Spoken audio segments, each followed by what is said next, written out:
जाओ, तुझे राज्य येवो, जसे स्वर्गात तसे पृथ्वीवरील तुझ्या इच्छेप्रमाणे हो. आमची दररोजची भाकर आज आम्हाला दे, आणि जसे आम्ही आमच्या अपराध्यांना क्षमा करीतो तसेच तू आमच्या अपराधांची क्षमा कर, आणि आम्हाला मोहात देऊ नको, पण वाईटापासून आम्हाला सोडव. आमेन.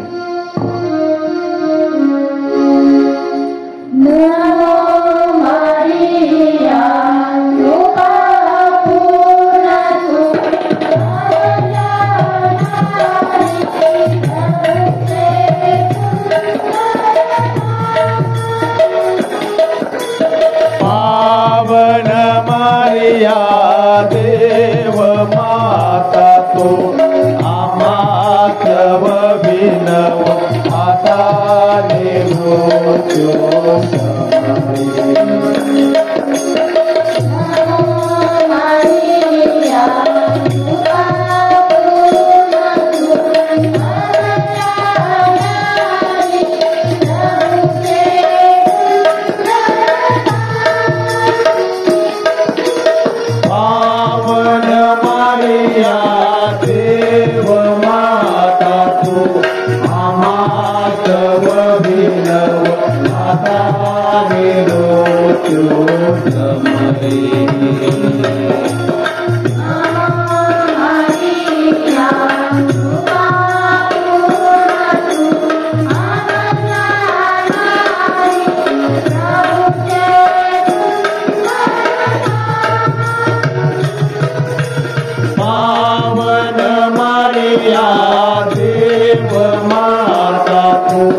देवी शक्तीद्वारे असंख्य आजारांना बरे केले आहे.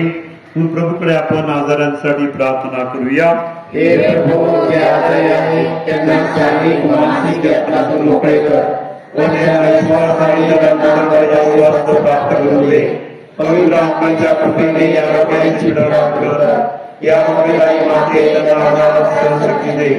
तो आरोग्याची फळदायी आहे, म्हणून तो आमची विनंती ख्रिस्ताकडे पोहोचव. हे प्रभू, तुला विनवतो की जे आजारी आहेत त्यांना पवित्र आत्म्याच्या कृपेने बरे कर. त्यांच्या पापांची क्षमा कर.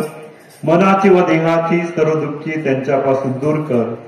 तुझ्या सामर्थ्याने त्यांना सबळ कर. तुझ्या शक्तीने त्यांचे संरक्षण कर. तुझ्या आशीर्वादाने त्यांचे जीवन सुखी कर. सर्वशक्तिमान परमेश्वर पिता, पुत्र, पवित्र आत्मा आपणास आशीर्वाद देवो. आमेन.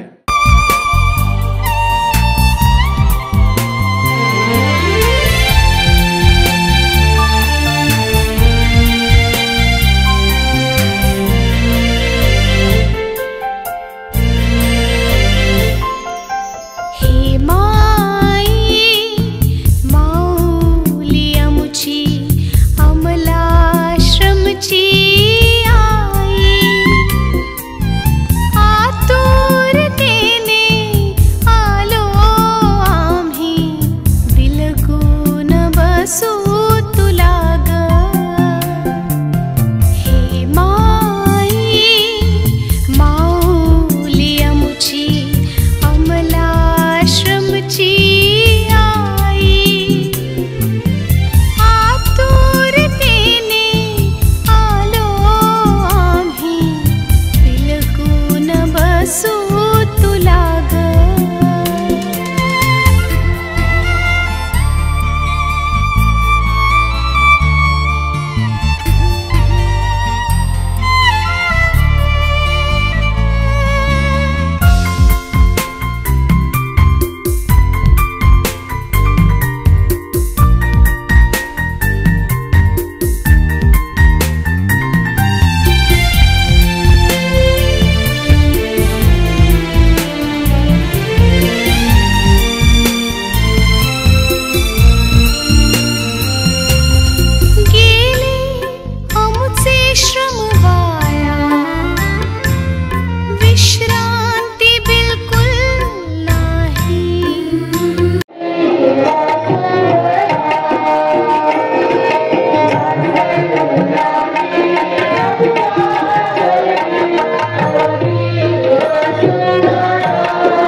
आपल्या प्रभू येशू ख्रिस्ताची कृपा परमेश्वराची प्रीती व पवित्र आत्म्याचे सहवास तुम्हाला लाभो आणि तुमच्या अंतराळी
हे सर्वसमर्थ परमेश्वरा, तुझ्या लोकांचा अखंड शारीरिक व मानसिक आरोग्याचा आनंद लाभू दे. कुमारी मर्याच्या गौरवमय प्रार्थनेचे सहाय्य आम्हाला मिळू दे. या जीवनातील दुःखातून आम्हाला मार्ग दाखव आणि सर्व काळी जीवनाचे सुख दे. ही प्रार्थना मी तुझ्या बरोबर पवित्र आत्म्याचे ऐक्यात सर्व काळ जिवंत राहणार व राज्य करणारा परमेश्वर तुझ्या पुत्र आमच्या प्रभू येशू ख्रिस्त याचे द्वारे करतो.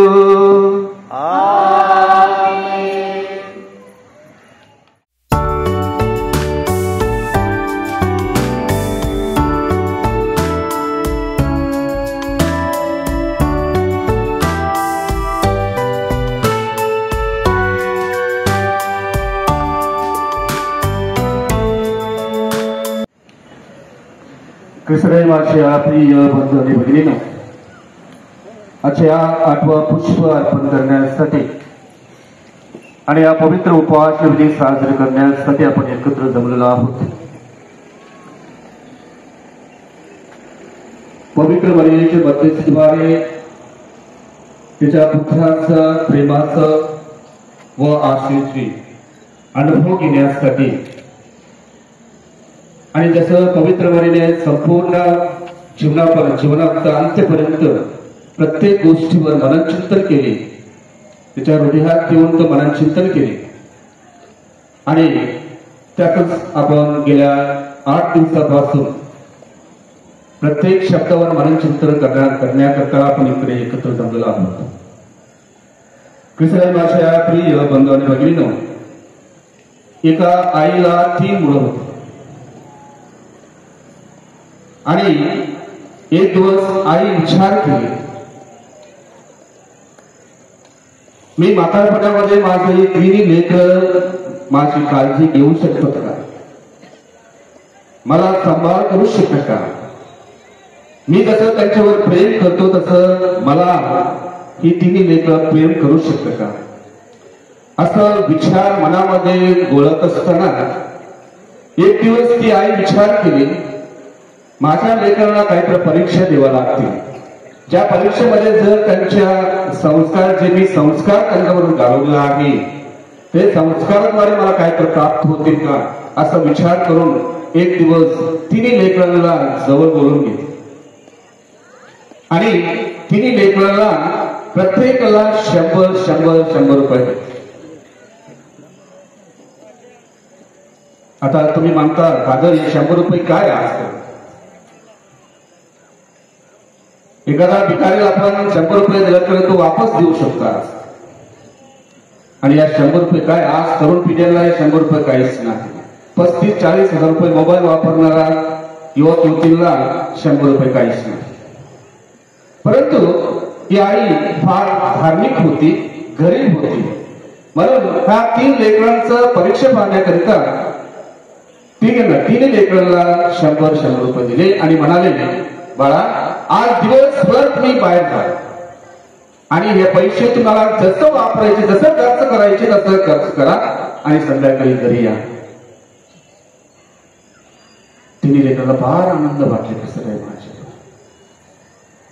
कारण आईने काय तिला आपल्याला दिलेलं आहे, आईने तिच्या कष्टातून काय तर आपल्याला दिलेलं आहे मजा करण्यासाठी, म्हणून 3 लेकरं पैसे घेऊन बाहेर गेले आणि संपूर्ण दिवस फिरून आल्यानंतर संध्याकाळी घरी आल्यानंतर आई विचार केली, माझे लेकरं काय केलेले 100 रुपयाचे, मी 100 रुपये दिलं होतं त्यांना, काय केले असतील हा विचार करण्यासाठी धाकट्या मुलांना म्हणजे शेवटचा असलेल्या शेंडीपण असलेल्या मुलांना बोलून घेतले आणि विचार केला, बाळा तुला मी 100 रुपये दिलं होता, काय केलीस तू, काय केलीस तू 100 रुपये.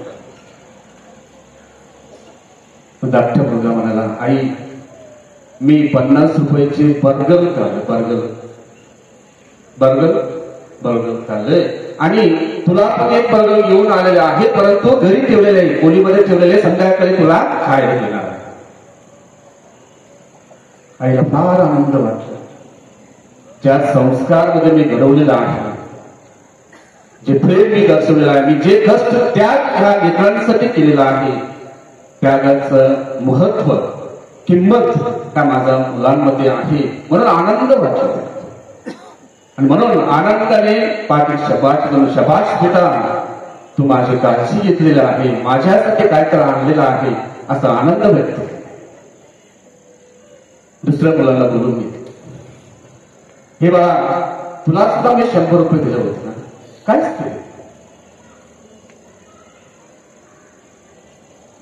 तो म्हणाला, आई पुढच्या महिन्यात तुझा वाढदिवस येणार आहे आणि तुझ्या वाढदिवसासाठी मी भेट वस्तू देण्याची मला इच्छा आहे, म्हणून तुझ्या वाढदिवसानिमित्त हे जे 100 रुपये तू मला दिलेले होते त्या 100 रुपये मध्ये तुझ्यासाठी तुझ्या वाढदिवसासाठी मी भेट वस्तू आणून ठेवलेला आहे.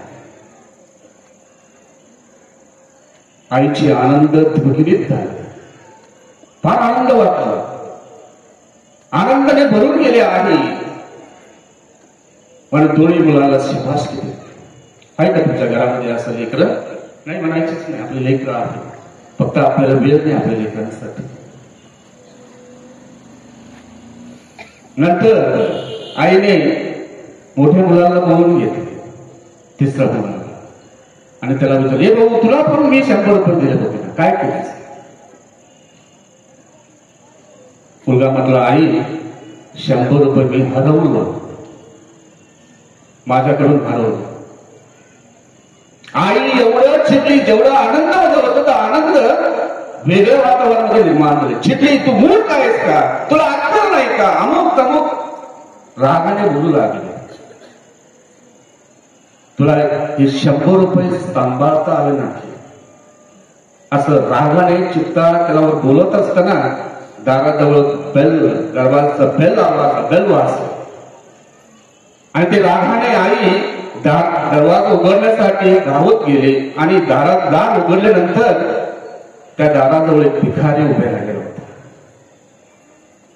आणि या भिकारीला आई म्हटले, का भाऊ तू असं काय, आज सकाळी तू कसं काय आलास? काय झालं तुला? काय घडलं? माझ्या लेकराने तुला काय तर बोललंय का? असं शंका निर्माण झाली आईने. पण तो भिकारीने काय म्हटलंय? हा तुझा मोठा मुलगा आहे, जो रोज माझ्या समोर जाताना, मी भिकारी आहे, माझ्या ताटामध्ये तो 1 रुपये 2 रुपये टाकत होता, रोज टाकत होता. परंतु आज तो अचानक 100 रुपये माझ्या ताटामध्ये टाकलेला आहे. काय तर विसरले म्हणून त्या पैसे वापर करण्यासाठी मी आलो आहे.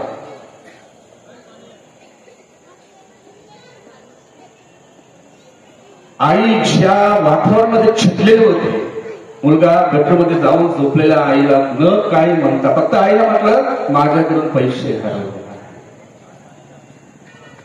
परंतु ज्यावेळेस आईने ऐकले, त्या भिकारी माणसाकडून ऐकलं, हा तुझा मुलगा आज विसरून 100 रुपये माझ्या ताटामध्ये टाकलेला आहे, म्हणून हा 100 रुपये वापस देण्यासाठी मी आलो आहे. आई म्हटली, बाळा तू पैसे घेऊन जा. आणि बेडरूम मध्ये जाऊन त्या बाळाला विचारत, बाळा असं काय, तू कुठं बोललास माझ्याकडे? तू म्हटलं पैसे हरवलेला आहे, परंतु पैसे तू एक महान कार्य केलेला आहे. मी दिलेले पैसे एका माणसाला तू दिलेला आहे, तू कोणाला वापर करता मात्र दानशूर झालेले तू. त्याच्यामध्ये तो काही केले असते, परंतु दानशूर झालेले, एवढं दया तू दाखवलेला आहे, या महान त्याग तू केलेला आहे. हे फक्त मी तुला दिलेले या प्रेम आणि जे मी संस्कारामध्ये तुला घडवलेला आहे त्या प्रेमाचं प्रतीक आहे. खूप दिसत आहे माझे प्रेम. आज आपण संपूर्ण ह्या पवित्र मंदिरामध्ये, पवित्र प्रांगणामध्ये एकत्र जमलो आहोत. काय तर पवित्र मर्यादेने आपल्याला दिलेले म्हणून आपण आलो आहोत. असं कोणी श्रद्धावंत व्यक्ती आहे का ह्या पवित्र मर्यादेने आपल्याला काहीच दिलं नाही. फक्त लोक येतात पवित्र प्रांगणामध्ये पवित्र विश्राम जाण्यासाठी, आपण सुद्धा त्यांच्यासारखं चालू आहोत नाही. माझे प्रिय, आज आपण त्या आत्मा पुष्प अर्पण करत असताना पवित्र मर्यादे पुनरुत्थानाची आशा, हे अत्यंत आधुनिक आणि आध्यात्मिक संकल्पना आहे.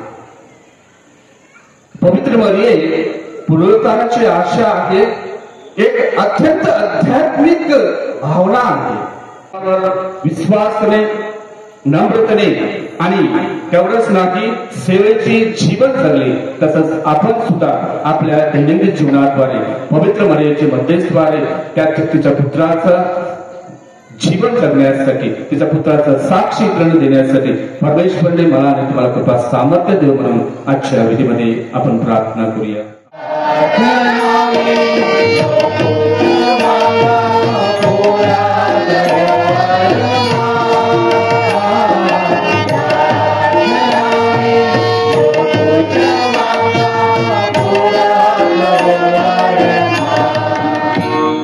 जुबली वर्षासाठी हे वर्ष ख्रिस्ती महामंडळाने ख्रिस्ती जयंती जुबली वर्ष म्हणून घोषित केले आहे.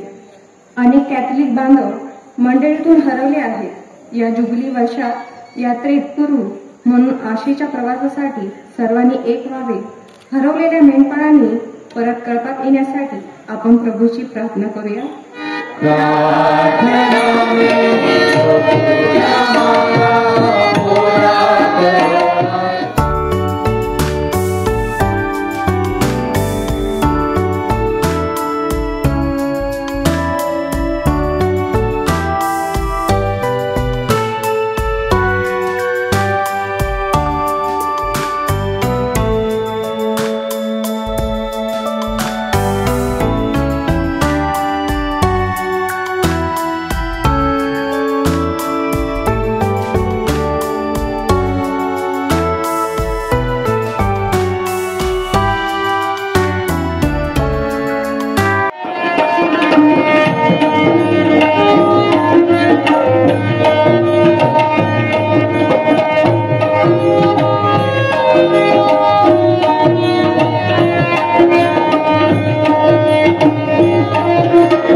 हे प्रभू, तुझ्या लोकांकडून या प्रार्थनेची व भेटीचे स्वीकार कर.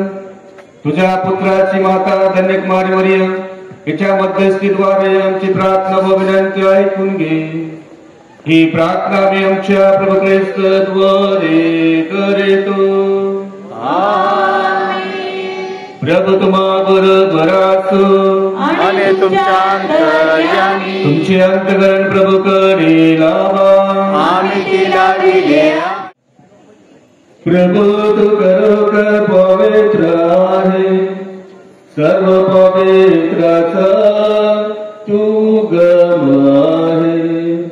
ही गाणी पवित्र करण्यासाठी तुझ्या आत्मा यांच्यावर येवो. ही गाणी आमच्यासाठी आमच्या प्रभू येशू ख्रिस्ताचे शरीर व रक्त बनव. स्वइच्छेने स्वीकारले आपल्या दुःख सहनापूर्वी त्यांनी भाकर घेतले, तुझे आभार मानले आणि भाकर मोडून ते आपल्या शिष्यांना दे म्हटले.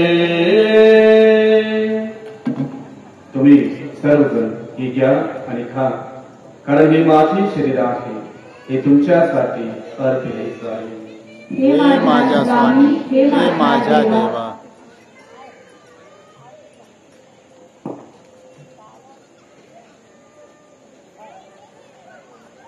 भोजन झाल्यानंतर त्यांनी प्याला घेतला, पुन्हा तुझे आभार मानले, तो प्याला आपल्या शिष्यांना दे म्हटले. तुम्ही सर्वजण हा घ्यावे, हा मधून प्या, कारण हा माझं रक्ताचा प्याला आहे, नव्या व शाश्वत कराराचे रक्त आहे, हे तुमच्या व साऱ्या मानवांच्या पाप क्षमेसाठी ओतले जाईल. हे माझ्या आत्मनेसाठी करा. हे माझ्या स्वामी, हे माझ्या देवा.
जगाची पापे दूर करणारे देवाची कृपा, या कोकणाचा भोजनास निमंत्रण झालेला आपण सर्वजण धन्य. हे प्रभो, तू माझ्या छताखाली यावेस इतकी माझी योग्यता नाही, परंतु एक शब्द मात्र बोल म्हणजे माझा आत्मा बरा होईल. ख्रिस्ताचे शरीर व रक्त सध्याची बाबी जीवनात आपले संरक्षण बनव. आमेन.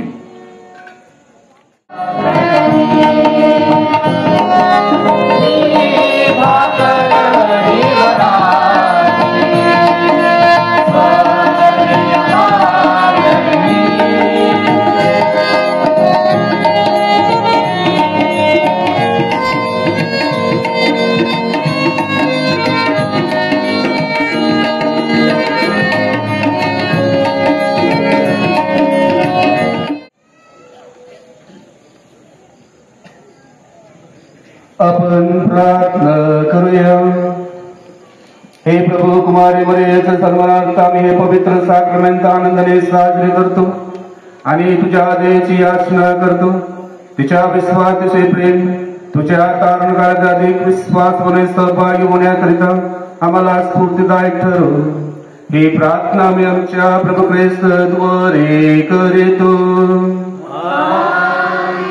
प्रभु तुम्हा बरोबर असो आणि तुमच्या अंतर्यामी सर्व समर्थ परमेश्वर पिता आणि पुत्र आणि पवित्र आत्मा तुम्हास आशीर्वाद देवो. ज्या तुम्हाला एकमेकांवर प्रेम करण्यास पाठवण्यात येत आहे. देवाला धन्य.